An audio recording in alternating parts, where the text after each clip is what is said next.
The symbolism of the cheetah.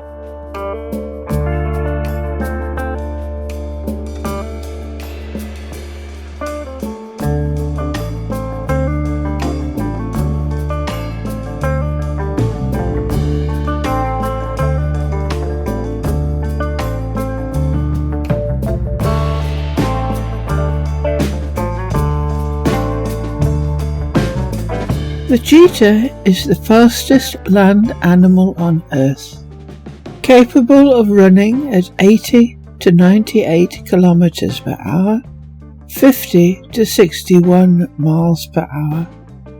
It has exceptional acceleration, and one stride of a galloping cheetah can measure 4 to 7 meters. That is 13 to 23 feet. During more than half the duration of the sprint, the cheetah has all 4 limbs in the air, increasing the stride length.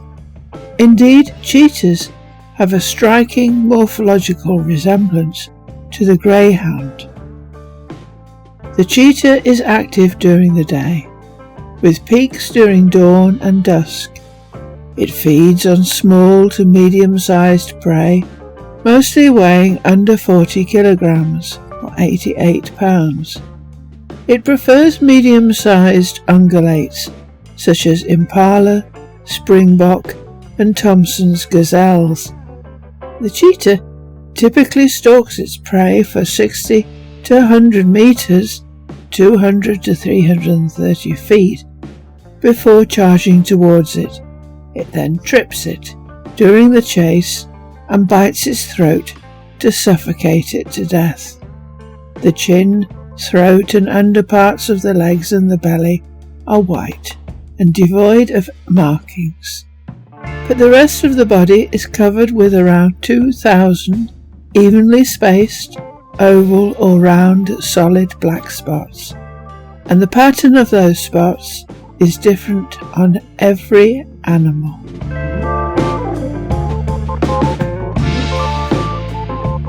A beautiful design. The design of the cheetah is both functionally perfect, but it is also aesthetically refined and elegant. For example, a light build. Its light, streamlined body makes it well suited to short, explosive bursts of speed, rapid acceleration, and an ability to execute extreme changes in direction while moving at high speed. Its head is small and rounded, providing less wind resistance. It has large nasal passages, made possible by the smaller size of the canine teeth. These passages ensure enough air reaches its enlarged heart and lungs. Long, thin legs. The limbs of the cheetah are longer than other cats. The thigh muscles are large, and the tibia and fibula are held close together, making the lower legs less likely to rotate. This reduces the risk of losing balance during runs. Clavicle. The high reduced clavicle is connected through ligaments to the scapula, whose pendulum-like motion increases the stride length and assists in shock absorption. Long body. The extension of the vertebral column can add as much as 76 centimeters, 30 inches to the stride length. Protracted claws. The cheetah has only a limited ability to retract its claws, but the protracted claws increase grip over the ground, while rough paw pads increase the traction. Ears. Cheetahs have a distinct vestibular system with elongated semicircular canals, the parts of the system involved in head movement and eye direction. These features help the animal keep its head still and its eyes on the prey, even when the rest of its body is rapidly moving. The eyes are set high and have round pupils. Cheetahs have a high concentration of nerve cells arranged in a band in the centre of the eyes. This significantly sharpens the vision. The teeth. The cheetah has a total of 30 teeth. The cheetah's canines have no gap between them when the jaws close, so the upper and lower teeth can tear through meat. The whiskers are shorter and fewer than those of other felids, and are fine and inconspicuous. The pronounced tear streaks, or malar stripes, are unique to the cheetah. They originate from the corners of the eyes and run down the nose to the mouth. It has been suggested that they provide a channel by which eye secretions can be channeled away from the eyes. The tail is exceptionally long and muscular, with a bushy tuft at the end. It measures 60 to 80 centimetres, 24 to 31 inches. Cheetahs use their tail as a rudder-like means of steering that enables them to make the sharp turns needed to outflank antelopes, which often change direction to escape during a chase. And this refined and integrated design gives us the main symbolism of the cheetah. Beauty coupled with design perfection, celebrated here by artist Michael Parks. And Titian also recognises this perfection when he shows them as the animals chosen to pull Bacchus's chariot. And Fernand Khnopff, the Belgian symbolist artist, uses a cheetah's body with Khnopff's sister's head in caress of the Sphinx. In other words, it is celebrated in art as a beautiful and elegant animal that has a perfect design, thus beauty combined with optimal form. And it is and was a perfect design for the environment in which it was once found, the savannas and grasslands of Africa and Asia. But it is also a symbol of the vulnerability of perfection, and how easy it is to lose it.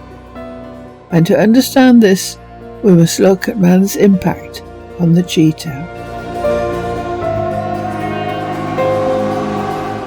Man's use of the cheetah. Cheetahs as pets.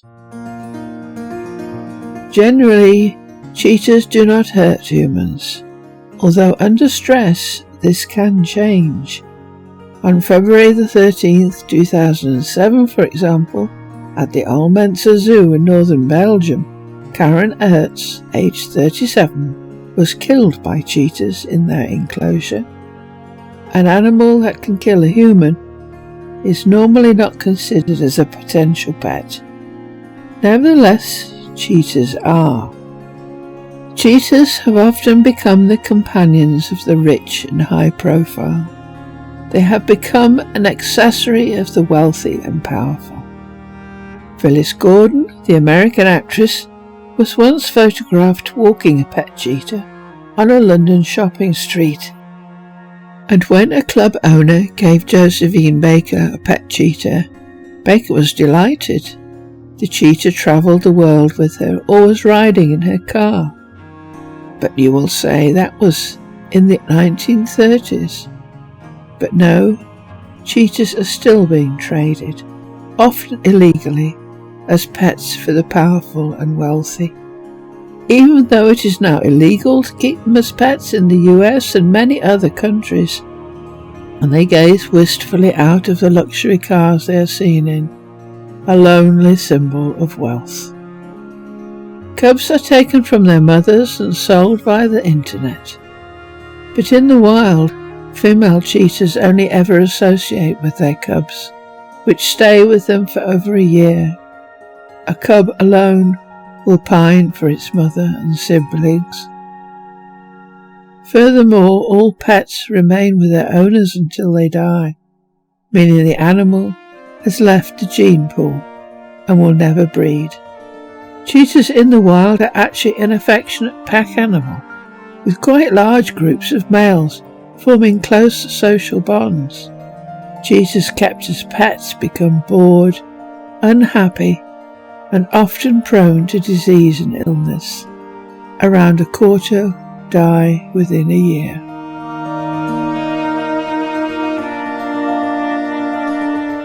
Hunting with cheetahs.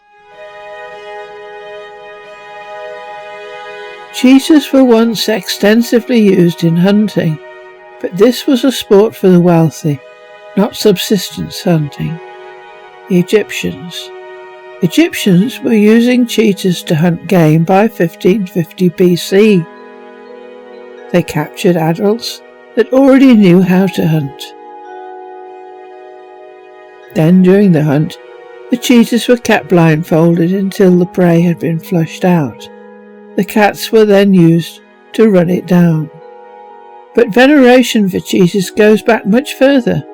Mafdet was a cheetah goddess, part of the ancient Egyptian deities during the first dynasty of Egypt, and this lasted from the 34th to the 30th centuries BC. India and the Orient.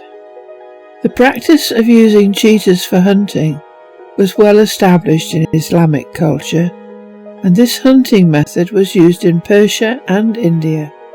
Taking adults from the wild contributed to the Asiatic cheetah's quick decline. These are the cheetahs of the Nawab of Oud in 1844. As local cheetahs became rare in India, the wealthy imported African cheetahs for use in hunting. The cheetahs were taken to the hunting grounds by cart or on the back of a horse, and this is Maharaja Rail Shri Krishna Kumar Singhji, Go Hill, with his cheetah during a hunt. This frieze from the end of the 12th to the beginning of 13th century, on the right tower of the Duomo di Firenze, shows a cheetah being transported on the back of a horse in the procession of Alexander the Great, and Alexander's empire spread from Greece and Egypt all the way to what is now Pakistan. And as in Egypt, the cheetahs were blindfolded until the hunt began, and this painting by George Stubbs of 1765 shows this.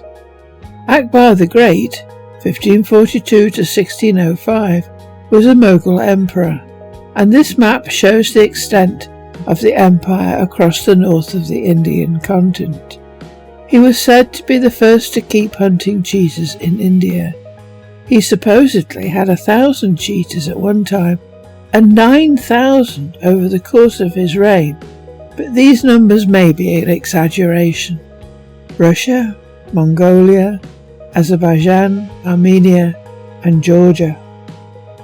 The practice of hunting with cheetahs spread into Russia, Azerbaijan, Armenia, Georgia, and Mongolia. There are reports of an Armenian ruler who had 100 cheetahs in 1474. This statue shows a Mongolian hunter with his cheetah in Sonjin, Boldog, Tuvameg, Mongolia. Europe. Hunting with cheetahs even spread to European courts, starting from about the 13th century and disappeared by the 16th to 17th century. The practice peaked during the Renaissance.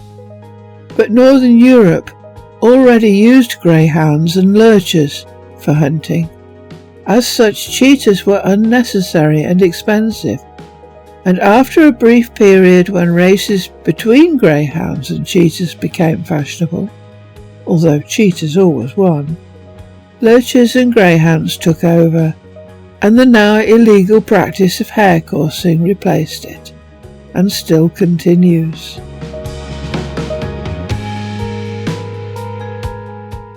The hunting of cheetahs. As more and more guns were owned, men decided that cheetahs could be classed along with tigers and lions as prey, and hunted. This photo is of the last 3 Asiatic cheetahs on record, shot dead in Suguya district, Madhya Pradesh, central India, by Maharaja Ramanuj Pratap Singh Deo in 1948. This was reported in the Journal of Bombay Natural History Society by his private secretary. The Asiatic cheetah has never been recorded in India after this, and the very last Asiatic cheetah in Iran died in February 2023. Cheetah are still hunted legally in Namibia.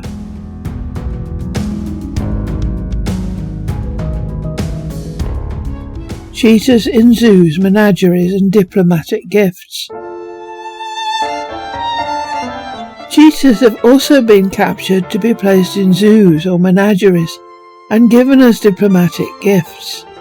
They do not do well. In 2014, the number of captive cheetahs worldwide was estimated at 1,730 individuals, with 87% born in captivity. Mortality under captivity is generally high. In 2014, 23% of the captive cheetahs worldwide died under 1 year of age, mostly within a month of birth. Deaths are from stillbirths, birth defects, cannibalism, hypothermia, maternal neglect, and infectious diseases. This cheetah had to have its leg amputated. Cheetahs are very prone to stress-induced diseases. Common diseases of cheetahs include feline herpes virus, feline infectious peritonitis, gastroenteritis, glomerulosclerosis, leukoencephalopathy, myelopathy, nephrosclerosis, and veno-occlusive disease.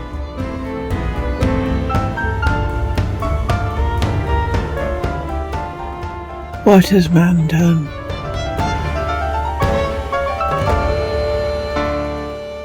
Historically, the cheetah ranged throughout most of sub-Saharan Africa and extended eastward into the Middle East and to central India. Now, however, the cheetah can be found only in small, fragmented populations in central Iran and southern, eastern and northwestern Africa.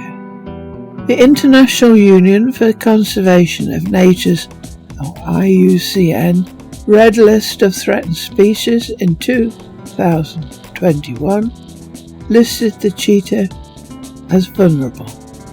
Vulnerable is defined as considered to be at high risk of unnatural, human-caused extinction without further human intervention. And as of 2023, the figures show there are now only 6,500 cheetahs left, and these numbers are decreasing rapidly. So what is the symbolism of the cheetah now?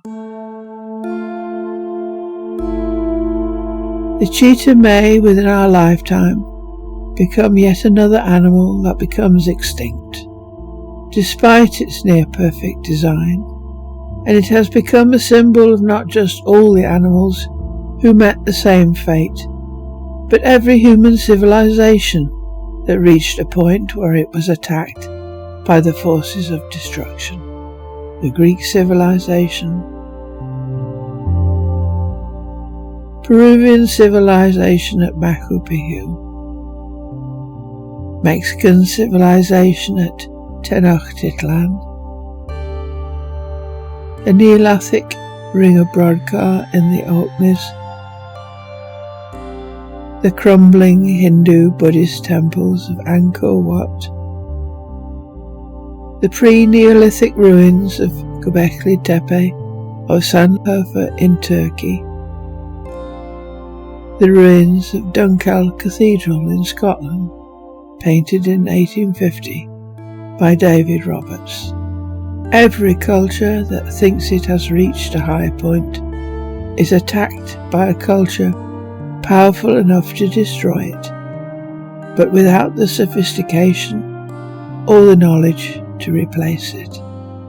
Percy Bysshe Shelley, Ozymandias.